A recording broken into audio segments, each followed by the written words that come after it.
Mukwano tubusiima. Tweyongeddeyo ne Sipiika wa Palamenti Rebecca Litwala Kadaga afulumizza lyoki omu ku bakiikirira abakozi ng'amulanga okwogerera kazindaalo ng'ate abadde tamuwadde lukusa.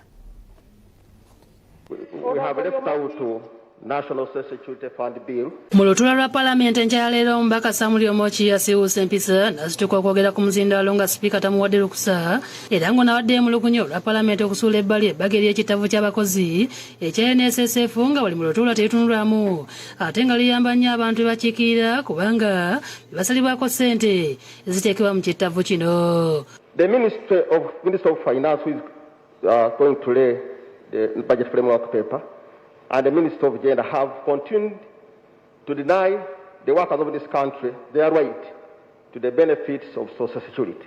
Lyoki abadde ayagala Sipiika akkirize ebbago oli ku bagenzibwako ebirowoozo newankubadde teribadde ku lukalala lw'ebyo ebirina okubagenzibwako ebirowoozo olunaku olwaleero. We are elected here to represent our people. Take your seat, take your seat. We have been instructed by workers not to take your seat, take your seat. Take your seat. Sipiika amusabye atule mangu wansi kuba abadde taweereddwa lukusa okwogera kyokka lyoki ne yeerema ekinyiriza Sipiika bw'atu n'alagira akulira ebyokwerinda ku Palamenti Sergeant at Arms amufulumye mangu.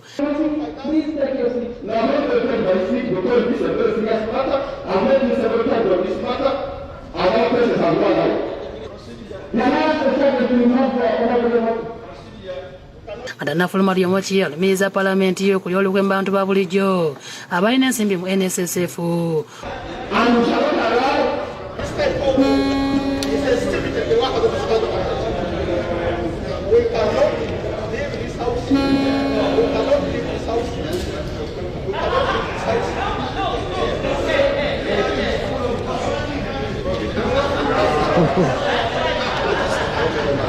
Olutuula lugenderedde mu gavumenti okwanjulira Palamenti ekiwandiiko ekyenjawulo ekimanyiddwa nga budget framework nga kino kyekiraga ensimbi zibeetaaga okutambuza emirimu mu mwaka gw'ebyensimbi ogujja ogwa 2022.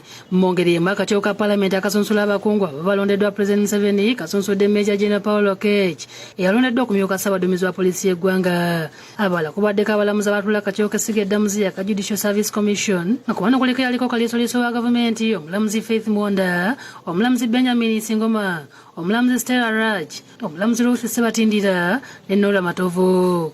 Obedi Lutale ne kyonna Kasibe bakusakidde eggulire lino ku Lwabukedde TV. Ate Katikkiro Charles Peter Mayiga akuutidde Abaganda beesimbyewo mu bifo ebyenjawulo okukiika emmengo ku butaka bwabwe. Okwogera bino abadde asisinkanye abakyala n'abaami abeegattira mu kibiina ekyabassa kimu. Abakyala n'abaami abakatuliki nga bakulembeddwa mu Nasolo Junior bakiise embuga ne basiima Katikkiro Mayiga olw'emirimu gy'akoledde Obuganda. Tugenderera okuteeka Buganda ku ntikko nga bw'okitukubiriza. Nasolo ayagala ekifo ky'omubaka wa Lubaga South ng'abuulidde Katikkiro ebiruubirirwa bye. Kamalabyonna wa Buganda nti neesimbyewo ekifo ky'omubaka wa Palamenti w'ekitundu ky'ekya Lubaga South. Nasolo n'abakyala bano baguze satifikeeti ng'emu ku ngeri y'okudduukirira emirimu gy'Obwakabaka batonedde Katikkiro ekifaananyi kya Maama Maria okumusiima. Ayagala okutuuka ewala atambula ne banne. Awo nno nnyabo Eugenia Nasolo webale okutambula ne banno. Akubiriza abeesimbyewo mu Buganda bulijjo okukiika embuga basobole okutuuka ku buwanguzi. Atalina mikisa gy'abakadde betalina gy'agenda. Saagalira ddala kuwulira munnabyabufuzi aŋŋamba nti ebya Buganda tebimukwatako ng'ali wano mu Buganda. Akubiriza abantu okulonda abalina obusobozi. Twetaaga bannabyabufuzi abalimu ensa abajja okutwala okukiikirira abantu n'obuvunaanyizibwa. Mu ngeri emu eyeesimbyewo okuvuganya ku kifo ky'omubaka w'Amakindye Ssaabagabo era ng'Essaabakristu wa ddiina ly'Entebbe Philip Munduni akiise embuga nga werekeddwako abantu ab'enjawulo. Bagenze beetisse nga basisinkanye Moses Ruutu akiikiridde Katikkiro Mayiga. Ssaabagabo amwanjulidde ebintu ebireeteddwa. Ssaabakristu asiimye enteekateeka eno. Kuleesa amakulu agaffe gano ogasiime Ssaabasajja Kabaka wa Buganda awangaale. Olw'otwamusiimye olw'okubeera omugonvu eri Obwakabaka n'asaba abalonzi mu kitundu ekyo okumulabiranga ddala ate beekuume mu nnaku zino enkulu. Twebaza nnyo amakula g'otonedde Ssaabasajja Kabaka awamu n'abantu b'enjuuyo. Era ffe tetusobola kugamba era tusobola kulagira naye tugamba abantu ba Ssaabasajja Kabaka nti mwami Munduni bamutunuulire kubanga naye alaze kyatambula n'Obwakabaka. Ye munnabyamizannyo David Katumwa Steel atalaaza ebitundu by'e Kawempe ng'anoonya akalulu akanamutuusa ku kifo ky'omubaka wa munisipali y'e Nansana awerekeddwako abazinyi bakira abeebonga nga bacamudde abantu. Olw'ensonga nti omupiira ngukoledde bingi so kitegeeza omupiira kabonero ka bwegasi. Agenze mu katale k'e Kawempe nga ayogerako n'abasuubuzi nga waabasuubiza okusigala nga abalwanirira. N'olw'ensonga y'omusuubuzi munnange obuzibu bw'osanga ku mudaala gwo mbumanyi ddala ensonga lwaki nzize. Yeeyamye okukolagana ne pulezidenti yenna n'abalondeddwa n'asaba okumulonda ng'ennaku z'omwezi 18.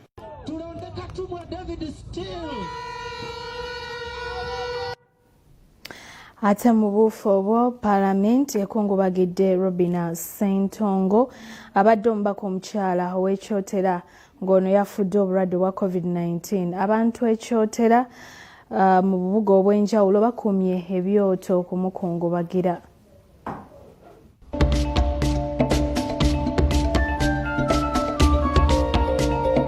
Wabadunga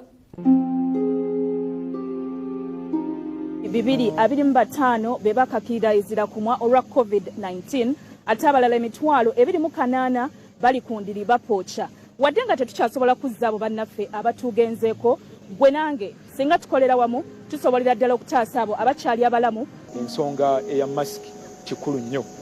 Bwe tuteefeeko abaagalwa tugenda kusasula omuwendo munene ddala. Tetulina okukola bannayuganda bannaffe nga bwe mulabye nti twegasse tusobole okubatuusaako embeera eno, mwongere okunyiikira okunaaba mu ngalo. Aba takisi, aba bodaboda, mu ab'amaduuka obudomola mwabugjawo naye awo mubanga abawanise. Weewa amabanga bu sanitizer kintu kikulu nnyo oyinza okugattako ne kadduyira ako kubanga jjukira nti ekirwadde kiwe kikusanga nga omubiri oli awo mu yabayaba kiyinza okukugoya mwattu. Naye kikulu nnyo okulaba nga tugobera ebyo byonna ebyateekebwawo minisitule y'ebyobulamu. Kale olunaku olwaleero emikutu gya TV ena okuli NTV, NBS, UBC naffe ababukedde TV wamu ne Urban twegasse okulaga ensi nti tusobola okwegatta wamu ne tulwanyisa ekirwadde kino ekya COVID-19 era byebyo bannaffe abasomi b'amawulire babadde bakutegeeza nga kuno kubaddeko Frank Walusimbi, Hatuma Nalugwa Sekaya, Moses Walugembe ne Jethro Kaseiji owa UBC. Ate katugendeko mu mboozi ey'omubaka afudde Robina Ssentongo. Sipiika wa Palamenti Rebecca yatwala Kadaga kasiza amawulire g'okufa kwa Robina Ssentongo Nakasiri abadde omubaka omukyalo w'ekyotera ku kkaadi y'ekibiina kya DP. The Honorable Robina Ssentongo, the MP for Chotera, has passed away this morning. Abadde agula abatwala lwa Palamenti enkya leero nga bulidde abaka nti olw'okuba munnabwe afudde ekirwadde kimunabya mu ngalo ekya COVID-19. Omubiri gwe si gwakuleetebwa mu Palamenti nga bwe guzze nga gubeera kyokka nga bajja kufunayo akadde okusimba emirimu gy'akoledde eggwanga. Our colleague has passed on due to COVID, so we shall not be bringing her body here at an appropriate time. The House will convene to pay tribute to her. Ono embaka owokusatu okufa ekirwadde kya COVID-19 ng'eyasooka yali Faith Alupo ow'e naddirwa Hajat Rema Watongole ow'ekibuga ky'e Kamuli eyafanga ennaku z'omwezi 14 omwezi oguwedde. Omubaka w'akasiro ka Wonte era ijja okupa atadde gavumenti ku nninga ennyonnyola eddi lw'esuubira okufuna ku ddagala erigema ekirwadde kya COVID-19. There is need for SGS to standardize equipment in all stations and ensure that the services offered to citizens is of the same quality. Kyokka Dr. Rakana Rugunda abulidde Palamenti nti bwetaba entanyetta amenvu eddagala lino lisuubirwa okutuuka mu ggwanga mu mwezi gw'okusatu omwaka ogujja n'atangaza ne ku muwendo gwa doozi esuubirwa. Arrival of these vaccines will take place. We want them to arrive as quickly as possible Nevertheless, the tentative time that is expected is around March. Yo ekyotera abakungubazi okubadde ne munna DP Charles Kirumira bagenza akaawe ku kyalo Lwankoni nga Ssalongozi wa Stephen abadde omuyambi w'ebyobufuzi akakasiza abalonzi ng'omuntu bwabwe bwafudde COVID-19. Tubadde tuwulira nti mulwadde yakwatibwa COVID-19 naye nga simanyi nti mulwadde tula extent nti asobola n'okugenda mu kaseera akatono bwe kati. Mami mbadde muyinamu essuubi ddene nnyo era nga mmanyi bw'awangula n'atuuka mu ntebe nja kuba mubuulira ebizibu byange nga ajja kunnyamba. Omuyimbi Geoffrey Lutaya ayagala okukiikirira ab'Ekapuuto naye atuuseeko mu maka gano n'ategeeza nga bw'ayimirizaamu ku kampeyini ze. Tufiiriddwa nnyo mu kyalo Robina Ssentongo. Manyi nti gy'oli Mukama agenda kukulamuza kisa kuba olwaniridde abantu. Abawagizi be bakumye ebyoto mu bibuga eby'enjawulo okuli Kalyezizo, Nsambya, Kyotera n'awalala okumukungubagira. Tuviiriddwako omubaka waffe mu Kyotera atazikawo era ennaku y'amaanyi. Femina yasemba okulabikako Sabbiiti 2 eziyise mu kuziika munna DP John Sansa Mutageja naye yafa obulwadde bwa COVID-19. Obedi Lutale, Micho Nakasi ne John Bosco Mulyowa be bakusakidde eggulire lino ku Lwabukedde TV. We wish you a Merry Christmas. We wish you a Merry Christmas. We wish you a Merry Christmas and a Happy New Year.